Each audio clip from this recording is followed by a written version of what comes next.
This video was made possible by Class Central, which lets you watch tens of thousands of lectures from top universities from the comfort of your home. Click the link in the description to check it out. Let's discuss the pseudoscience of detoxes and cleanses, including diets, pills, supplements, herbs, drinks, face masks, skin patches, or anything that claims to purge your body of impurities with no foundation in medical science.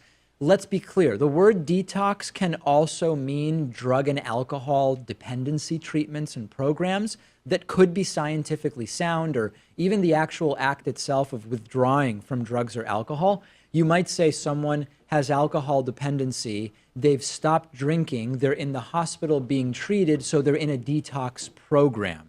The concept of detoxing in that sense is not what we're talking about here. The word detox isn't always a scam. Sometimes it's medically legitimate, such as dialysis, which cleanses the blood of people who have impaired kidneys. In this video, when I say cleanse or detox, I'm not talking about those. I'm talking about alternative medicine treatments that claim to rid the body of poorly defined toxins and are medically discredited. Detox defenders say that harmful toxins and chemicals accumulate in our bodies, but are vague or inaccurate in identifying the toxins. If actual toxins are building up in your body and your body can't release them, that is a diagnosable disorder. Toxins don't build up in healthy people the way that the detox peddlers claim. Toxin has become a pseudoscience buzzword. Toxins, of course, exist, but if cleanses named these toxins, they could be measured before and after a detox treatment. But it's often the case, conveniently, that people selling detoxes don't identify the toxins. The toxins supposedly come from the air we breathe, the food we eat, and we need to undergo a cleanse to sort of hit the reset button on our bodies, to revive the body or a certain part of the body. Small amounts of toxins do exist in our food and are even produced by our bodies. But our bodies have mechanisms to remove them, like the liver and the kidneys. The proponents of detoxes will incorrectly tell you that under normal circumstances, there's tons of extra harmful muck building up, getting stuck to the walls of your digestive tract, for example, and that you need to flush it all out every so often. This gunk can make you feel tired, anxious, depressed, bloated, whatever else. The debunked detoxes come in many forms. You can buy adhesive patches as cleansing detox foot pads, which you wear while you sleep. And when you take them off in the morning, you can just see all the toxins that came out.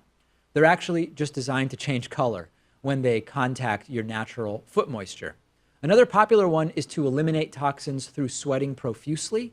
The idea being that you can pump impurities out of your body by causing perspiration in high temperature environments. People will do it by going to the sauna or hot yoga. Sweating out toxins is a myth. Humans sweat to lower their body temperature, not to evacuate harmful substances. That's what our kidneys and liver do. Sweat is mostly water, salt, and potassium. Another common cleanse is the juice diet. When you're either buying or making juices from raw fruits or vegetables, sometimes these juices are all you eat for the duration of the cleanse. If you're eating or drinking mostly fruit, you miss iron, zinc, vitamin D, calcium, omega-3 fatty acids. This can lead to anemia, tiredness, and a depleted immune system. Too much fruit can cause high blood sugar.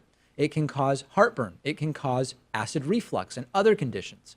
Many cleanses also involve eating just excessive amounts of cruciferous vegetables like broccoli, Brussels sprouts, kale, or cabbage.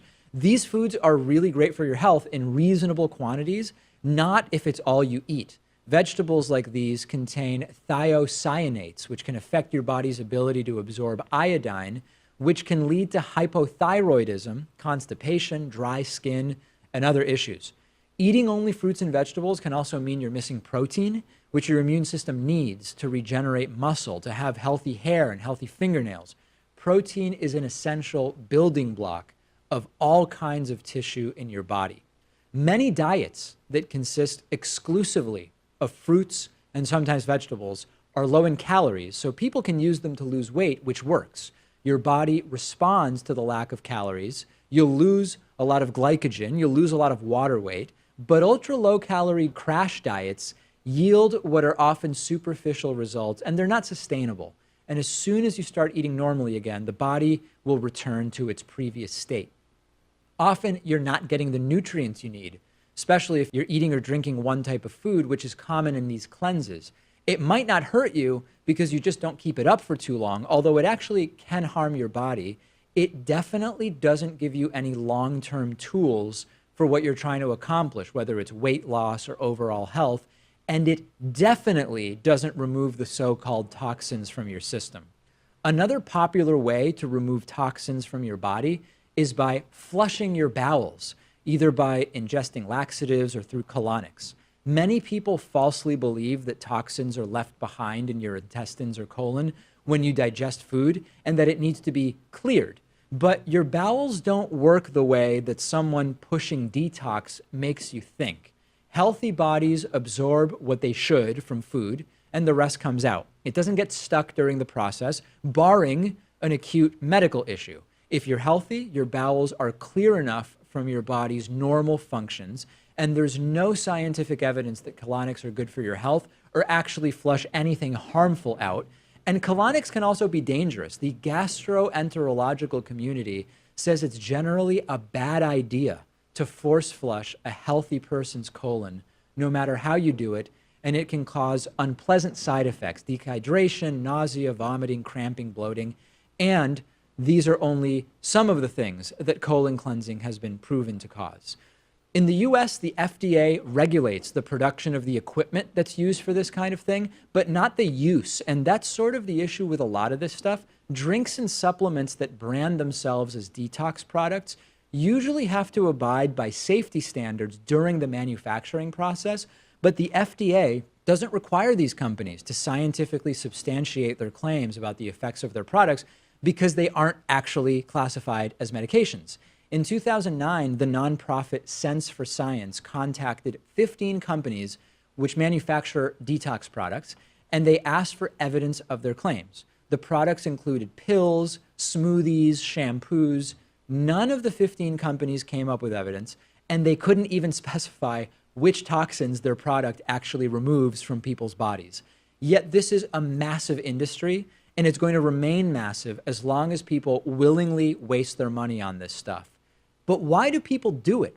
We also sometimes hear about air and water pollution. Those are real, and we feel like our bodies are under assault from these things. And in some situations, we might be. Like, for example, the scientifically proven connections between air pollution and asthma. That's real. But those problems aren't going to be solved by pseudoscience detoxes. We know a big part of this is the placebo effect. You just paid money for something. You were told it was going to work. You're expecting that it will work. And the extreme nature itself with many so-called treatments is part of the appeal. It really feels like you're doing something major. It feels sort of like, okay, I'm consuming nothing but liquid kale, or I'm shooting gallons of water into my colon. It's unpleasant. It must be doing something. And people do want to have more control over their bodies than we often actually do. For example, even if the symptom someone is trying to treat with a detox is real, someone might turn to detoxes because there might not be a sufficient solution to the problem, or using a detox might seem like a faster or easier solution to the problem than what doctors might recommend, like improving your diet over the long term or developing an exercise program, getting better sleep on a consistent basis. The fear of taking pharmaceutical drugs can also be a factor. Many people irrationally disbelieve in the safety or efficacy of evidence-based pharmacology or other medical treatments, and instead they turn to alternative medicine like detoxes. But when it comes to detoxes like these, we're talking about ineffective treatments for problems that are unspecified or even non-existent in some cases. Many people are trying to bounce back after doing something they consider unhealthy, like binge drinking, gaining a bunch of weight, or eating poorly. But there is no substitute for common sense solutions to improve your well-being, like eating a balanced diet, exercising, doing what your doctor tells you. The reason your doctor won't tell you to go on a crash cleanse diet where you only eat lemon juice and kale for 14 days, or tell you to go spend a weekend at a sweat lodge to rid yourself of toxins is because it doesn't work and it would be immoral for them to recommend it. If you want to learn more about actual science-based nutrition and physiology, check out Class Central. You can check out the course they offer from Yale University called The Science of Well-Being, or the course from Johns Hopkins University called Chemicals and Health. Click the link in the description to start searching for top-rated college lectures from world-renowned universities on almost any topic you can think of. Class Central offers tens of thousands of university courses on business, science, math, computer programming, politics, economics, almost anything you can imagine. Many of those courses are totally free. Check it out at class-central.com/Pakman, or just click the link under this video if you are watching on YouTube.